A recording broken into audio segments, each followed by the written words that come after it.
Olá pessoal, um bom dia para vocês, manhã de quarta-feira, que Deus abençoe enormemente a sua vida e também a sua família.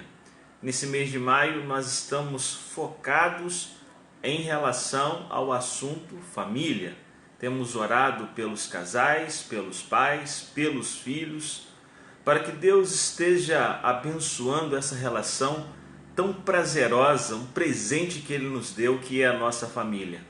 Que o Senhor proteja e abençoe cada família. 31 dias de oração em favor da família. O nosso tema é: Jesus, transforme a minha família. O povo, o Brasil, o mundo, a cidade de Itaperuna será um lugar melhor para viver se as famílias forem restauradas, forem salvas. E isso nós não devemos pensar na família dos outros. Não, devemos começar pensando na nossa própria família, para que ela seja salva, transformada e brilhe nesse mundo, trazendo mais amor e mais paz. Mais da esperança, não uma esperança baseada na força humana, mas uma esperança porque está estabelecida nas promessas de Deus.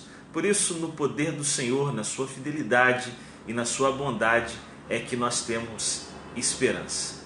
Estamos vivendo dias difíceis, dias da pandemia, dias de isolamento. Para nenhum de nós é fácil.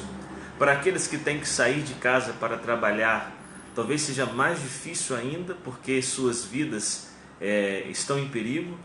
Mas devemos orar, pedir a Deus que no momento certo essa tempestade passe e que a gente possa tirar as devidas lições a fim de crescermos como seres humanos de um modo geral. Pais e filhos, temos nessa semana em nossos devocionais aprendido um pouco mais sobre essa relação, principalmente a partir da experiência de Davi.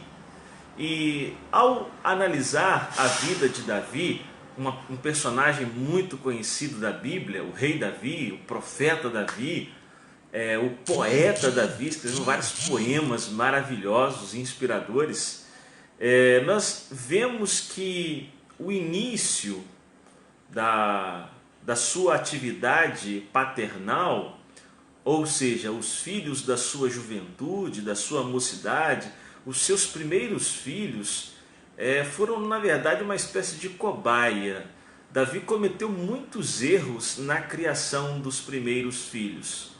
Graças a Deus, parece que Davi aprendeu com os seus próprios erros. Nós não precisamos cair nesses mesmos erros. Podemos olhar para a história de Davi e aprender com esses erros a fim de não cometê-los. O primeiro filho de Davi foi Absalão. E Absalão sofreu muito com as inconsequências do seu pai.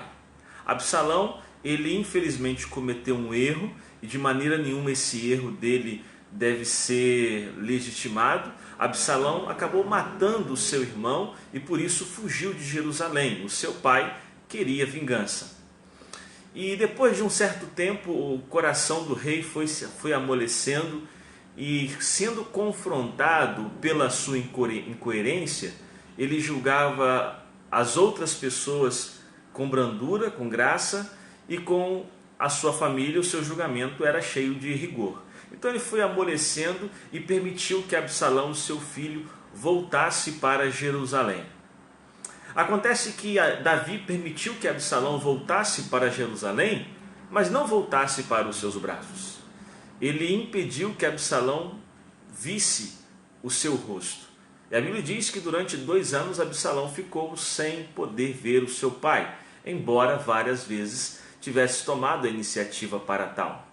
E isso foi contrariando o coração de Absalão, a ponto dele se revoltar contra o seu pai.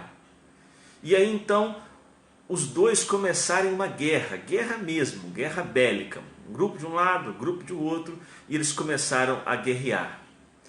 E diz a Bíblia que Davi tinha um exército muito maior do que o do seu filho Absalão, e numa das batalhas Absalão morreu. O primogênito O filho que infelizmente experimentou essa crise com o seu pai morreu. E depois que Absalão morreu, Davi caiu na real. Ele percebeu que havia perdido ali não um adversário. Quem havia morrido ali não era um adversário, não era um estranho, era o seu filho.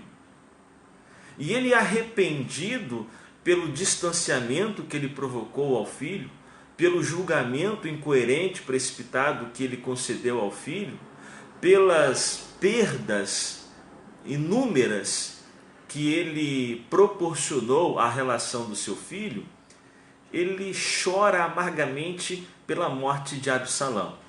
E esse choro está registrado no segundo livro do profeta Samuel, capítulo 14, versículo 33. Veja o que diz a Bíblia. Então o rei, abalado, subiu ao quarto que ficava por cima da porta e chorou. Foi subindo e clamando: Ah, meu filho Absalão, meu filho Absalão, quem me dera ter morrido em seu lugar. Ah, Absalão, meu filho, meu filho. Davi ficou abalado com a morte do filho. Davi chorou e queria se colocar no lugar, que ele morresse e que Absalão pudesse viver.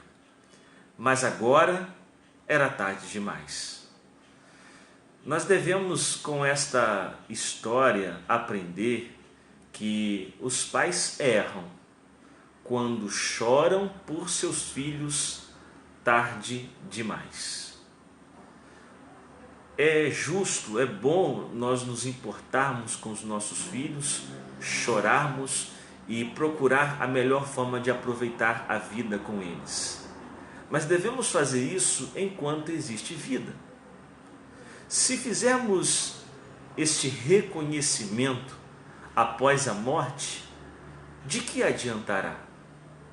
Por isso nós pais erramos quando choramos por nossos filhos tarde demais, quando reconhecemos o valor dos nossos filhos, mas aí já é tarde demais, a morte já veio e já nos separou. A morte é certa que virá, em um tempo ou em outro. Talvez ela virá primeiro para os pais, o que é natural, mas quem sabe o que é natural pode não acontecer e ela vir para os filhos primeiro. Isso significa que nós não podemos perder mais tempo com os nossos filhos. Por isso, brinque com o seu filho antes que seja tarde demais. Aconselhe o seu filho, sua filha, antes que seja tarde demais. Esteja perto, presente, compartilhando, conversando, encorajando seus filhos, suas filhas, antes que seja tarde demais. Para que em um dia, quando a morte nos separar, não venhamos nos arrepender de um tempo perdido, de um tempo que não voltará atrás. E façamos como Davi fez. Ah, meu filho, quanta vida nós perdemos por causa de coisas pouco importantes. Reflitamos no exercício da nossa paternidade. Que possamos aproveitar os nossos tempos com os nossos filhos com aquilo que é mais importante e não permitirmos que aquilo que é menos importante nos afaste desses presentes maravilhosos que Deus nos deu, que são os nossos filhos. Aprendamos com as histórias da vida, pois elas servem para pavimentar melhor o nosso caminho. Que esse caminho seja próspero na presença de Deus, onde que com Ele, tanto filhos e pais, poderão viver eternamente através da fé em Jesus Cristo. Que Deus abençoe. Oremos então por nós, oremos pelo exercício, pela prática da paternidade. Isso se refere tanto ao pai quanto à mãe também, tá bom? Pai querido, nosso Deus de amor, nosso Deus poderoso e fiel, nós te agradecemos, Senhor, pela vida dos nossos filhos e queremos te pedir que o Senhor os proteja, que o Senhor cuide deles. O Senhor pode e faz isso muito melhor do que nós podemos fazer. Te pedimos que o Senhor, naquilo que compete a nós, nos dê ferramentas, condições para que possamos cuidar das nossas famílias. Abençoe, Deus, cada pai e cada mãe. Que possamos melhorar a cada dia, para que através dos nossos relacionamentos, o Senhor esteja presente e sendo exaltado no meio da nossa família. Nos ajude a remir o tempo, a aproveitar o tempo com a nossa família, com as coisas que realmente sim, são importantes na vida. Nós entregamos as nossas famílias, os nossos filhos nas tuas mãos, porque eles são teus. E crendo que o Senhor é bom e fiel, nós descansamos. Oramos em nome de Jesus. Amém? Que Deus abençoe o seu dia, Deus abençoe a sua família. Logo mais, 7h30 da noite, nós teremos mais uma live especial para os pais. Então você pai, você mãe, que já é pai e já é mãe, você não pode deixar de participar, 7h30 da noite, tá bom? E você que está nesse caminho, já esteja conosco logo mais para juntos consagrarmos, dedicarmos a Deus essa nossa função e pedimos a Deus que nos ajude, né? Sem Ele nós sabemos que é impossível exercer essa função. Que Deus te abençoe, então, até logo mais com a nossa live, 7h30 da noite, especial para os pais. Compartilhe, curta esse devocional e que juntos, logo mais à noite, também estejamos trazendo nossos amigos, nossos irmãos, para juntos meditarmos na palavra de Deus e procurar o nosso desenvolvimento espiritual. Até logo mais, se Deus quiser.